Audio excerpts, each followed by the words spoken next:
beloved. Today I will tell you a story of what happens behind the curtains of politics, great artists and the highest spheres of power, where blood, pacts and macabre rituals and orgies sustain the ambitions of men to sacrifice everything to reach the top. This is the confession of a politician marked by despair, revealing the unspeakable secrets that power demands of its chosen ones. I have witnessed things that many would call legends or delusions, but with age and experience, I have learned to differentiate nightmares from what is truly real and terrifying. Over the years, many have come to me for confession. Important people in high positions, those who would never imagine themselves prostrating themselves before an old pastor. But believe me, when the weight of the soul becomes unbearable, it does not matter how powerful a man feels. That is how I met the man I will call John.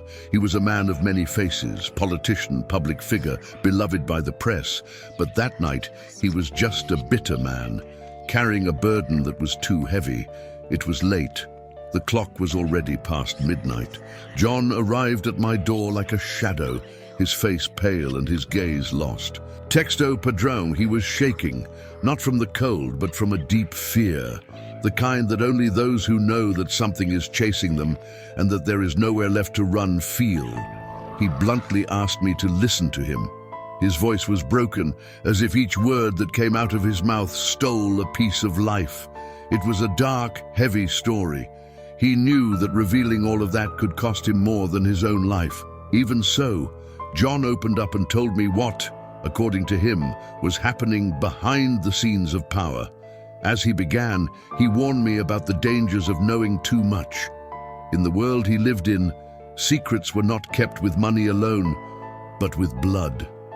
He said the path that led him there was paved with secret pacts, orgies, meetings in places no one dares mention, macabre rituals that few would believe still exist today. Pastor, what I am about to tell you is just the tip of the iceberg. True power is a monster, fueled by shadows and feeding on those who dare to summon it.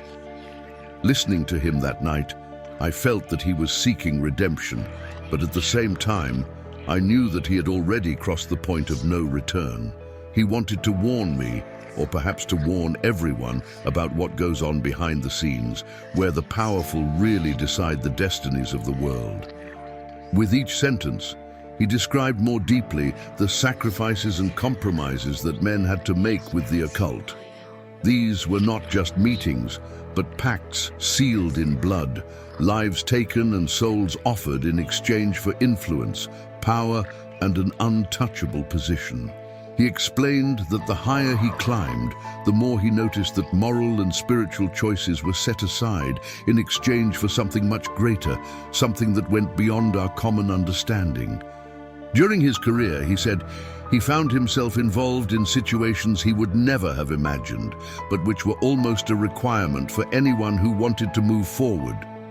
And so, guided by his thirst for power, he slowly immersed himself in a world where men and women sell their souls without hesitation. The first time, Pastor, I hesitated. But then you get used to it, or rather, you resign yourself. He explained to me that everything starts subtly, with small invitations, discreet parties, and closed meetings. But soon, he was inserted into circles that would demand more than his presence. They would demand tests, sacrifices, commitments to dark forces. That first night, he didn't give me all the details. But what he did tell me was enough to put me on edge. He began by mentioning the first ritual he had attended, still a beginner on the path to power. It was nothing special, he said, as if trying to downplay the situation. A secluded mansion, familiar names, the air filled with burning incense and herbs, a darkened hall with symbols carved into the floor. In the center, a hooded figure led the ceremony, and the participants chanted in a language he didn't know. It was an overwhelming experience, but he decided to participate, feeling that he was entering into something greater than himself. He said that this was just the beginning. After this initiation, other opportunities arose, and with them, new criteria. Each ritual seemed more intense, with increasingly dark practices. In one of these ceremonies, we witnessed the sacrifice of an animal as an offering to what they called the hidden power. He knew that this was just a rehearsal for future sacrifices, but he was still blinded by what he would gain in return. John explained that in the inner circle, it wasn't just votes or money that were traded, it was souls. People's lives were used as currency, and those who were willing to give a little more received the world in their hands in return. The story was bleak and seemed impossible, but the intensity and desperation in his eyes gave every word credibility. He had sold a part of himself, and now he was feeling the weight of that decision, the price exacted by the kind of power he had so fervently pursued. These men, he said, saw these rituals as a way to elevate themselves spiritually, but they knew full well that what they were invoking was the darker side of the supernatural. It's a trade, Pastor. We give what is most sacred to us in exchange for what they have to offer us, whatever that may be. He went on to mention that the deeper he delved, the more he realized that the most influential people were part of this evil machine. The pact he had made was not just a contract with entities, but a commitment to corruption itself, and now he was trapped, with no way to escape. After hearing his confession, he could tell that John was looking for a way out, but deep down, he knew he was trapped. He knew he would never escape the clutches of those forces, and that his fate was sealed. With a trembling voice, he concluded, "Pastor, I just want people to know that power does not come for free, that they understand the price that is paid by those who hold it." That first night of confession wasn't the only time John came to me. The weight he carried kept bringing him back like a prisoner, seeking redemption. Over time, he began to tell me specific details of the dark encounters and rituals that had marked his rise to power. Each time we met, his skin seemed paler, as if something was eating him from the inside out. He began to describe a particularly disturbing episode when he had already climbed a few steps in that occult organization.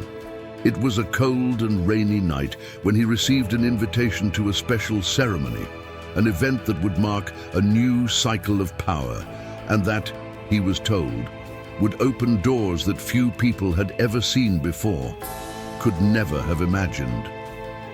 The meeting took place in an old, isolated mansion, far from any sign of life, a place that, according to him, seemed cursed from the first time he laid eyes on it.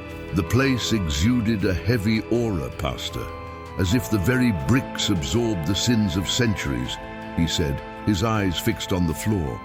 Entering the mansion, he was led into a vast, shadowy room where the walls were covered in tapestries depicting scenes of ancient sacrifice and ritual. The symbols on the fabrics were ancient, from a lost age, with inscriptions that had been drawn by the devil himself. The air inside was thick, heavy with a strong smell of burning herbs and something sweet that he could not identify. Candles were arranged in concentric circles, and each one seemed to burn with an unearthly intensity, as if fueled by something more than wax. In the center of the room, a crude altar was covered with a dark blanket and ancient objects, talismans, skulls, and dusty mirrors. Around the altar, darkly hooded figures stood silently, like shadows waiting their turn to enter the scene. John was introduced to some of the attendees, powerful figures from politics, show business and industry, familiar faces he had never expected to see in such a setting, but they were all them, as dark and compromised as any other member of this circle. What I saw there, Pastor, were people the world admires, but who no longer have a soul to carry. The ceremony began with a low chant, almost a whisper, that grew louder as the candles began to pulse to the rhythm of the voices. John said the words were incomprehensible, an ancient language he had never heard, but it gave him chills. The chants sounded like laments, invocations that called to something beyond this world. He realized that, although he was there by choice, something in his instincts warned him that this was a mistake, that he had gone too far. At one point, the leader of the ceremony fell silent and motioned for him to step forward to the center of the circle.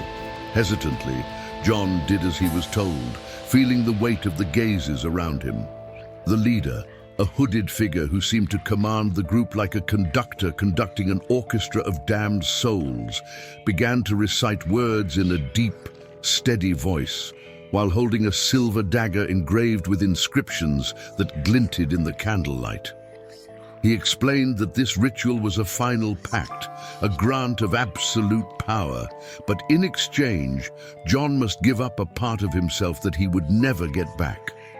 "The soul is the currency of exchange, John," the leader said, "and it is with it that we pay for that which no common man will ever possess."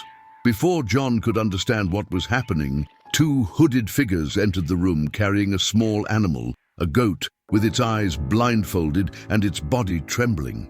He discovered that the sacrifice would be made there and that the blood of that creature was only the first step. The dagger was given to John, and the leader planned for him to be the one responsible for the act. "To seal your commitment, you must spill the blood with your own hands," the man suggested, almost like a mantra that hypnotized him. Despite the terror that gripped him, John made the sacrifice. The feel of the warm blood on his hands was disconcerting, and he felt something in him snap, as if an invisible line that connected him to what was pure had been severed forever. When he finished, everyone around him began to chant a prayer that seemed to echo off the walls and seep into his bones. The atmosphere grew heavier, and he had the feeling that there was something, or someone, watching from somewhere beyond the hall. He felt marked, sealed in a pact he could never break. From that day on, things changed. He began to notice that doors opened before he even touched them, and that his adversaries simply disappeared.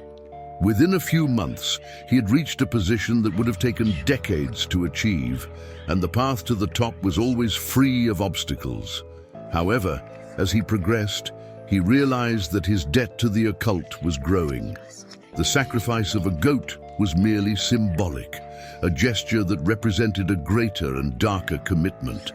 He knew that sooner or later the price would be exacted in something much more precious. Over time, John began to realize that he was being watched.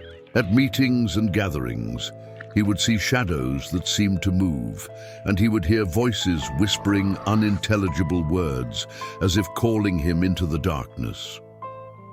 On one occasion, while reviewing important documents in his home, he noticed a strange reflection in the mirror in front of him.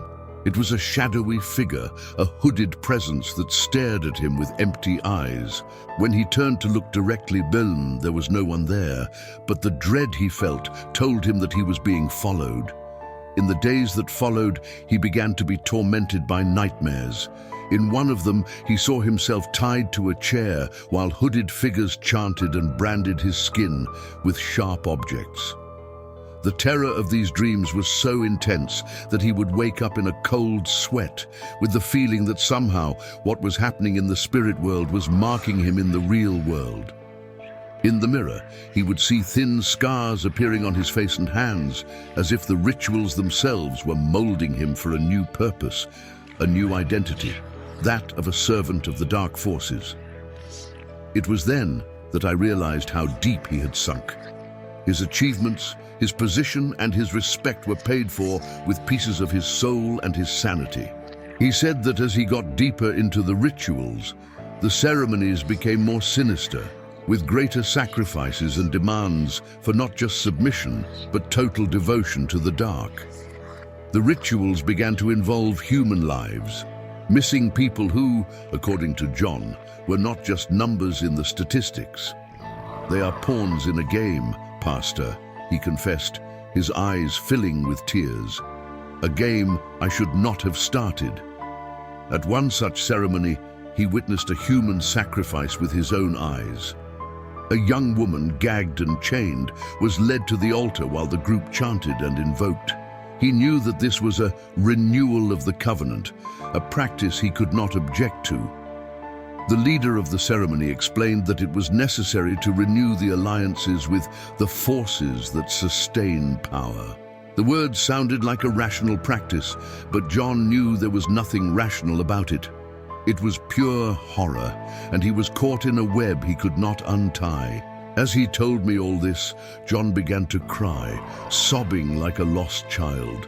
He felt trapped on a path from which there was no turning back, and the voices and visions became more and more intense, as if something were calling out to him, dragging him deeper and deeper into the abyss. The last time John had come to me, it had been different. He was pale, thinner, as if his very body were wasting away under the weight of the sins that consumed him. His eyes, once filled with subtle pride, were now filled with despair. His once steady voice was a broken whisper, barely recognizable. He was shaking, and I could sense that the terror that tormented him had reached its limit. John began to recount an event that he claimed was the last ritual he had ever attended, a conference that would be his final surrender. He had been summoned to a secret location, an old, deserted building in the center of a city, surrounded by other tall buildings that hid any sounds coming from within. The hallways were dark, and the air was filled with the characteristic smell of incense and burning herbs. But this time, there was something else. A putrid odor, a smell of death, hung in the air. As he entered the central room, he found himself surrounded by hooded figures standing in a circle, leaving a small opening in the center. John was led into the central circle, and he soon noticed that, unlike the previous rituals, this one was completely silent. There was no chanting, no murmuring, only the muffled sound of his own footsteps echoing. As he walked, he felt an ominous presence around him, as if the air were charged with a living, dense, malevolent energy. He looked around and saw, with a shiver, that the figures were people he knew well, political figures of undeniable influence, men and women who made important decisions. But at this moment, their faces were hidden by the shadows of their hoods. In the center of the room, he saw the altar, this time covered by a red cloak, and upon it, a dark silver chalice. Beside the chalice lay a ceremonial knife, its blade adorned with ancient inscriptions. He realized that this would be no ordinary ritual. The leader of the group, a figure with a deep, somber voice, faced him and, in a voice full of authority, began to speak of the sacrifices that must be made by those who desired full power. "The time has come to make a final choice, John," the leader said. "The final step." It was then that the murmurs began, low voices that sang a macabre, almost hypnotic melody, reverberating through the hall and penetrating his mind. John felt his body paralyze, as if an invisible force held him there. He noticed that, in the darkest corner of the room, there was something or someone. A shadow, a huge and grotesque figure which had no defined form, but exuded a suffocating presence. The air around him became cold. The feeling was that something far beyond human was about to manifest itself. The leader looked John straight in the eye and, in a whisper, explained the price of this final ritual.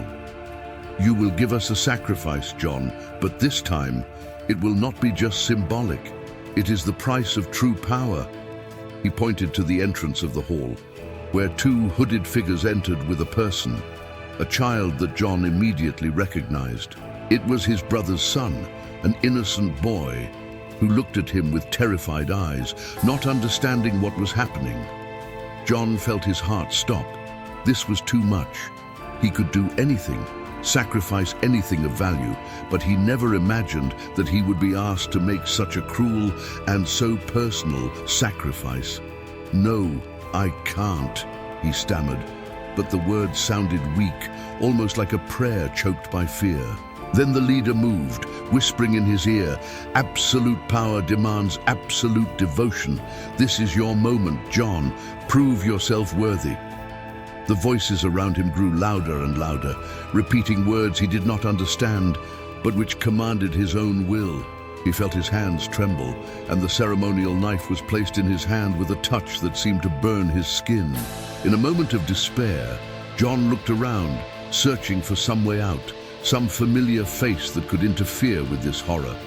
But the hoods remained lowered, and the figures continued to sing the sinister melody. He saw that everyone around him was compromised, and that for them, what was happening there was natural, a necessary step, a fair price to pay. It was then that, with tears streaming down his face, John understood that he was already on a road of no return. To achieve the power he so sought, he would have to do something that would destroy his own humanity forever. With shaking hands and pounding heart, John raised the knife. He looked at the boy, his eyes filled with terror and confusion, and felt the weight of what he was about to do crush his soul. He knew that by committing this act, any shred of compassion and love that remained in his essence would be lost forever. He felt betrayed by everyone around him, but at the same time, he knew that this was what they expected of him. John had become a puppet, a slave to something much bigger and more terrible than he could have imagined. In a last moment of hesitation, he closed his eyes and for a split second tried to pray. But his mind was blocked, for the words of prayer no longer seemed to have any power. He felt the knife slip from his hand, as if his own will had failed him. Then, without warning, an overwhelming presence invaded the room, a force so intense and overwhelming that everyone present felt it. The candles went out, and the hall was plunged into absolute darkness. John heard a scream, a shrill scream that didn't come from anyone present, but seemed to come from hell itself, like an echo from beyond. The air became suffocating, and everyone cowered, as if something had given them instructions, and they knelt on the floor. The presence that invaded the hall was oppressive and unbearable, an invisible force that seemed to devour the sanity of each person there. He opened his eyes and saw the shadowy figure approaching, its undefined contours curling like smoke, but its eyes glowed like embers, fixed on him, as if awaiting the moment of sacrifice.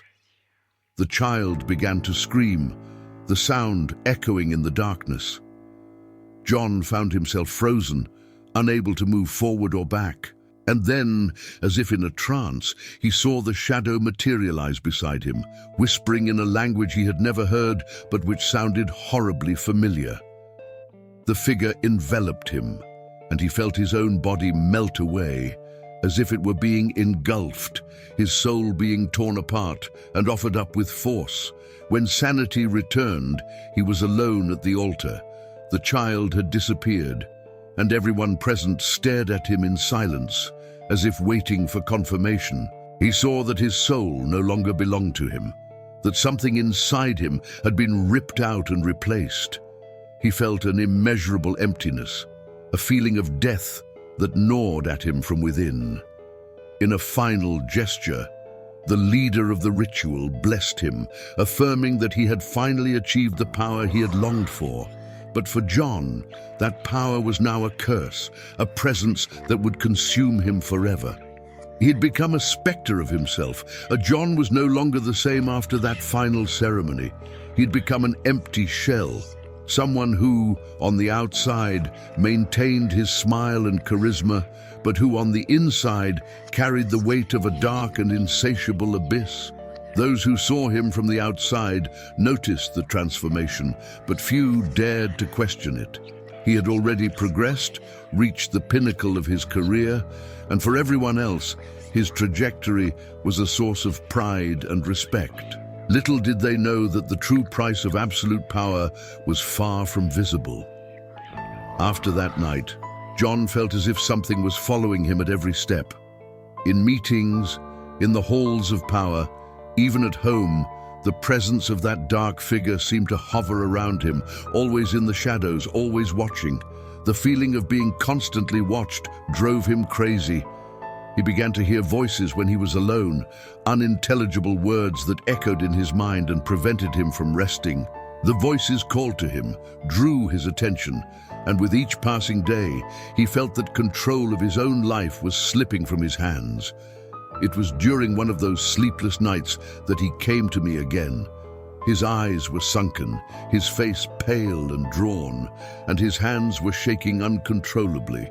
John confessed to me that he had frequent nightmares in which he saw the boy who had been taken to the ritual, his nephew, staring at him with empty, haunted eyes. In his dreams, the boy would reach out his hands, begging for help that he could never give. Guilt consumed him, and he knew that he had destroyed not only a life, but his very soul. Growing more desperate, John tried to return to his old beliefs, clinging to any shred of faith he could still muster. But his prayers were largely futile, and he soon realized that he no longer had access to the divine. His connection to the spiritual had been severed at the last ceremony. He tried to seek comfort elsewhere, but no priest, pastor, or counselor could offer any solace. It was as if he were cursed, destined to carry the weight of his actions for the rest of his life. As the months passed, John began to show signs of physical and mental restrictions. He was tormented by the shadows that surrounded him, by the voices that whispered incessantly. Anguish gnawed at his mind, and he could barely distinguish what was real from what was the result of his torment. In a desperate attempt, he began to investigate the origins of the rituals he had participated in, hoping to find a way to break the pact, a way to free himself from the forces that haunted him. But everything he discovered led him to understand that, once committed, there was no going back. He even spoke about his anguish to some of his fellow circle members, but they immediately discouraged him. They told him it was normal, that adapting to absolute power requires sacrifices, and that he should accept his fate. John then saw that he was not alone in his prison. Others, who had apparently reached the top, also carried this silent curse. Men and women of high position who, in the eyes of society, had everything, but who, in truth, had lost the most valuable thing they had, their own souls. The last night we met, John looked more like a walking corpse than a human being. He told me that now, when he looked in the mirror, he no longer saw his reflection. Instead, he saw that shadowy figure, the same figure that had appeared in the ritual. That entity was on his skin, in his eyes, in his thoughts. He knew that somehow what he had summoned was now part of his very essence, feeding on his energy, stealing more and more of his life. Eventually, he left politics.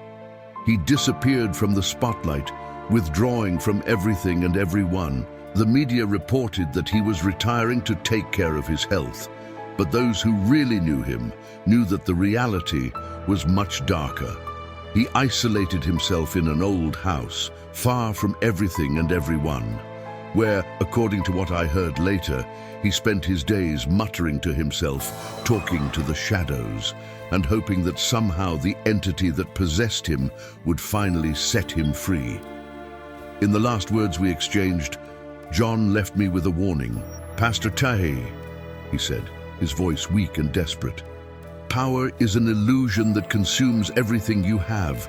I want to warn people, to tell them not to follow the same path I did, but I know no one will listen. They want what I wanted, and they will do anything to get it, just as I did." As I said goodbye to him that night, I realized there was nothing I could do. John had been consigned to the abyss, and now the abyss had him completely in its grip. I've never seen him again since that day.